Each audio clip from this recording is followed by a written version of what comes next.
देखिए हम लोग एम लक्ष्मीकांत को सीरीज को चला रहे हैं, तो उसको कल पहला वीडियो हम लोग दे चुके थे। अब नहीं है तो प्ले स्टोर में उसका बनाया हुआ है, उसको आप देख सकते हैं। तो देखिए 2 मिनट हम लोग रिवीजन करवा देते हैं ताकि पीछे वाला भी मेंटेनेंस हो सके और ये भी हो सके। तो हम लोग कल पढ़ाए थे कि संविधान और संविधानवाद में अंतर। तो संविधान का मतलब क्या हुआ, यानी हमारे पास में नियम और कानून होता है, यानी किसी देश में बिना नियम के कानून के तो कोई घर नहीं चल सकता। मान के चलिए कि आप हमारे घर में भी तो नियम कानून होगा कि कितना बजे आना है और कितना बजे नहीं आया। तो ये क्या है, एक संविधान, एक नियम आपका घर है। तो उसी तरह के देश को चलाने के लिए एक क्या चाहिए, नियम और कानून चाहिए। तो उस परिस्थिति में हम क्या कहें कि संविधान और एक संविधानवाद। तो पहले हम समझ जाएंगे कि संविधान क्या है। तो सर्वोच्च न्यायालय होगा, यानी क्या होगा, वहां पर कानून कुछ यहाँ के सर्वोच्च होगा। आधारभूत संरचना यानी नियम और कानून सभी के लिए एक समान के रूप में रहेगा। राष्ट्र का शासन होगा, और इसके जब संविधान मौन होगा, मान के चलिए कि जब संविधान में अब उस समय की परिस्थिति कुछ और थी, संविधान में ऐसा कुछ लिखा गया है जो समझ में नहीं आया, आखिर उसकी समीक्षा कौन कर सकती है। तो सुप्रीम कोर्ट के जज कोची करते हैं, उसकी निर्वचन करते हैं। कई बार ऐसा भी देखा गया केस में कि कुछ पता नहीं चल रही है तो उसकी निर्वचन कौन करते हैं कि आखिर इसका एक अनुमानित रूप में लगाया जाता है कि इसका यही मतलब हो सकता है, ये संविधान में। अब देखिए कि हम पढ़ाए थे कल कि संविधानवाद यानी हमारे संविधान में तो ये चीज है, लेकिन एक एक्ट के लाके मान की समझ में कि संविधान संशोधन कर सकते हैं। तो ये बताए कि संविधान है कि संविधानवाद है, लेकिन वह संवैधानिक है। लेकिन हम अगर एक्ट बनाएंगे, एक्ट का मतलब क्या है कि कानून बनाएंगे यानी लॉ बनाएंगे, तो परिस्थिति क्या बनेगी कि संविधानवाद में एक्ट के द्वारा हम लोग करते हैं। जैसे में पटना चाहे किसी भी परिस्थिति में अगर लॉ बनाने की किसी विशेष परिस्थिति में, तो लॉ बनाने की पावर किसके पास में, संसद के पास में बना भी सकते हैं। अब देखिए कि परंपरागत एक हम देखे थे कि चुनाव होती थी, समझ पाए। तो आम चुनाव जैसे लोकसभा के भी वर्तमान में चुनाव हुई है, तो चुनाव हुई है तो उस कंडीशन क्या हुई है कि लोकसभा की चुनाव जब हुई है तो उस परिस्थिति में राष्ट्रपति आमंत्रित करेगी किसको, जिसकी बहुमत की सरकार होगी उनको। किस लिए कि आइए आप सिद्ध करके बताइए कि आपके पास में बहुमत है या नहीं है। तो परिस्थिति समझ गए।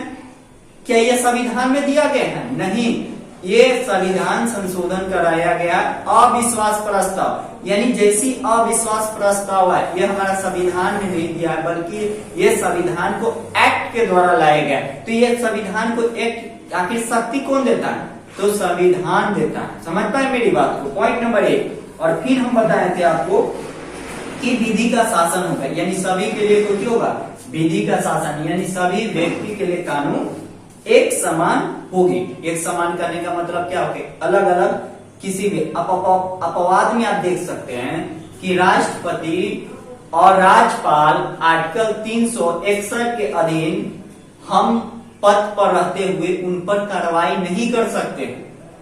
ये संविधान में अपवाद में उनको केवल विधि की आर्टिकल 14 में अधीन में आती है, तो उस कंडीशन में हम उन पर गिरफ्तारी नहीं कर सकते हैं। यह हमारे आर्टिकल में संविधान में दिया गया था।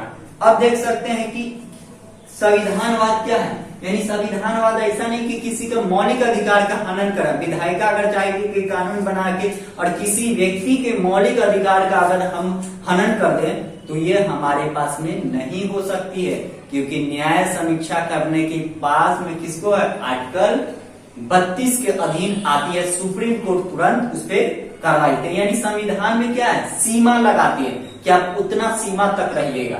आप लॉ बनाने की, आप न्यायपालिका की शक्ति को कम आप नहीं कर सकते हैं। ये क्या है, संविधान में दिया गया। और संविधानवाद क्या होता है, एक्ट के द्वारा लाया जाता है। तो समझ में आ गया।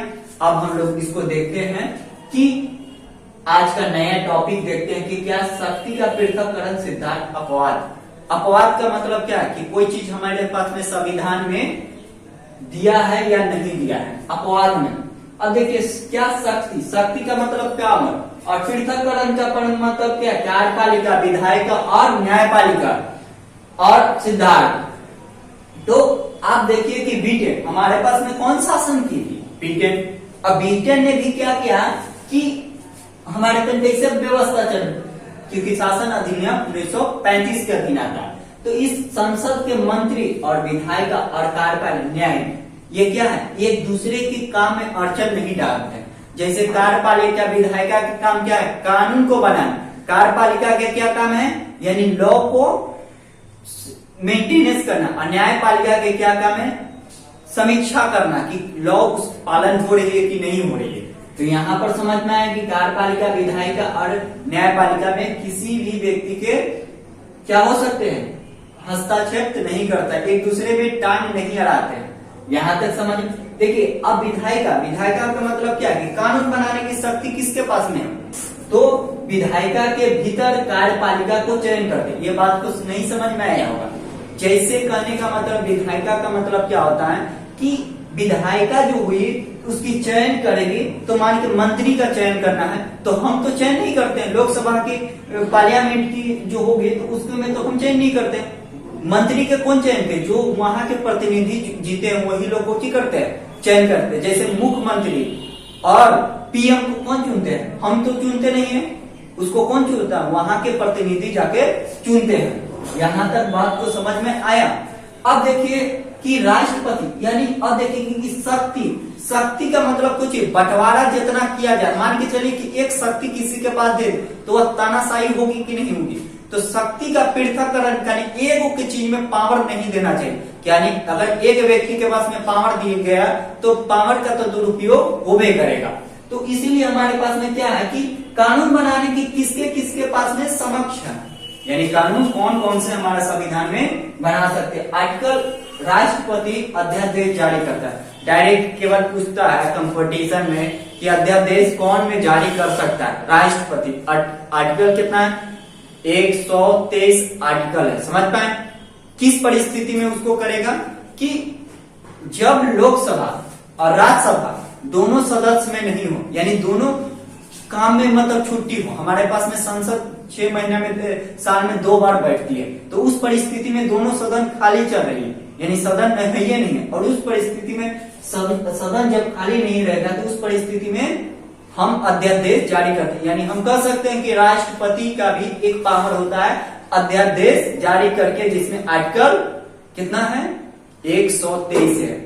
कितना है? 123 है। अब देखिए कि यहाँ पर 3 परिस्थितियों में हुई है। अब देखिए कि कानून बनाने की शक्ति किसके पास में है? संसद के पास में है। कानून बनाने की शक्ति हो गया ना। अब देखिए कि हमारे पास में कानून बनाने की शक्ति किनके पास में है? तो अपवाद में भी देखेंगे कि संसद के पास में पूरी पावर है, लेकिन विशेष परिस्थिति में किसके पास में है कि राजनीतिक मंत्री परिषद बनाते हैं कानून। यानी मंत्री परिषद में क्या होगा? निर्णय होगा। और उस कंडीशन में क्या होगा? मंत्री परिषद की सलाह पर ही कुछ होगा, बनेगी। और इसको राजनीतिक दल को करते हैं, कानून को, लॉ को बनाते हैं। अब पॉइंट हमें समझना है कि न्यायाधीश जैसे कि हम देखते हैं न्यायाधीश, यानी क्या सुप्रीम कोर्ट को लॉ बनाने का अधिकार है? आप थोड़ा सा सोचिए कि क्या सुप्रीम कोर्ट को लॉ बना सकते हैं, यानी कानून बना सकती है? तो आप क्या बोलिएगा कि नहीं बना सकती, यह तो पार्लियामेंट के काम है। लेकिन नहीं, विशेष परिस्थितियों में भी कानून को बनाने का अधिकार सुप्रीम कोर्ट के है। जैसे विशाखा गाइडलाइन जो महिला के लिए थी, तो उस कंडीशन में क्या हुआ कि महिला के लिए तुरंत कानून कही कि हम तुरंत इस पे कानून बना रहे हैं। और संसद की बोला कि आप इस पे कानून बनाइए, ताकि यानी पावर किसको है? यानी लॉ बनाने की किसके पास में पावर है? विशेष परिस्थिति में, जैसे कि न्यायाधीश को भी लॉ बनाने की। जैसे विशाखा गाइडलाइन महिला के लिए था, और महिला के लिए अलग अलग समस्या के लिए इस पर आया, और उस पर कोई कानून नहीं था। तो कानून तो बनेगा तुरंत नहीं, क्योंकि पार्लियामेंट में राज्यसभा, लोकसभा, राज्यसभा और राष्ट्रपति के हस्ताक्षेप, इसके लिए तुरंत लॉ बना सकते हैं। कैसे बना सकते हैं? जब उसके पास में पावर रहेगा। और ये पावर कौन देता है? हमारा संविधान देता है कि ये बना सकते हैं, न्यायाधीश बना सकते हैं, जो दिल्ली के। और हाई कोर्ट में आर्टिकल कितना होता है? इसमें 32 होता है सुप्रीम कोर्ट के लिए।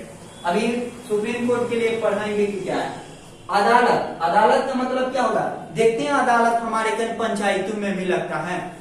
ये लॉ बनाने की पावर किसको है? यानी गांव में भी अपना अपना लॉ बना सकते हैं, नियम बना सकते हैं।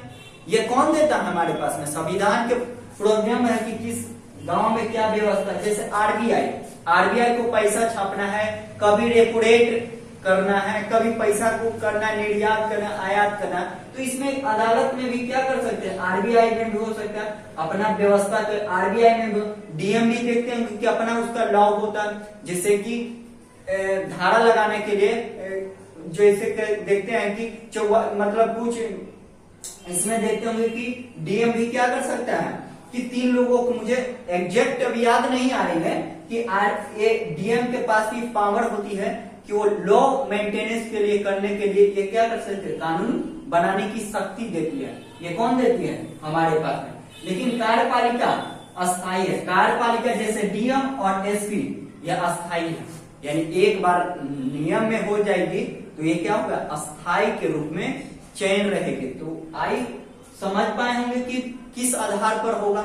अगर इस वीडियो में भी कुछ त्रुटि पाया जाता है तो उस कमेंट के द्वारा हमें बताइएगा। चलिए आज का क्लास यहीं पर समाप्त किया जाता है।